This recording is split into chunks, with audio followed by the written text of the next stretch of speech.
I'm going to show you how to charge the new Cardputer ADV. It's a little different than the older one. This one just has a single battery, whereas the older ones had two batteries and you had to charge them separately and in a different way. With this one, you just basically plug the card in and turn the power on and it'll start charging. It's got a newer 1750 milliamp hour battery that's a little bit bigger and lasts longer. But when you charge it, you have to have it set to the power on. There's a few caveats about protecting the screen on here too, because if you leave the screen on all the time while charging, it can get burn-in in the screen and cause issues later on with sort of ghosting in the screen. So as you can see here, it's not on, but it's running. With the cord plugged in, it just shows the voltage is coming from the cord.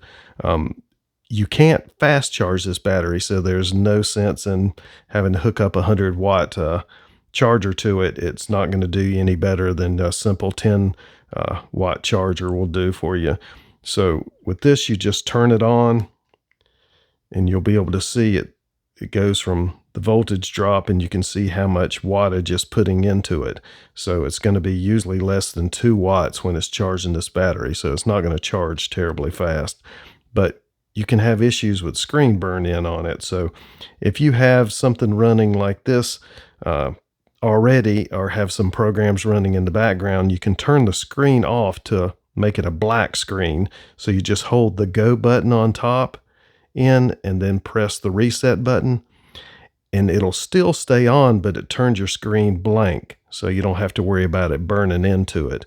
You can still see the charging rate on here. It's a little bit lower charging rate. It's not pulling as much energy from the screen with it, but it's still charging.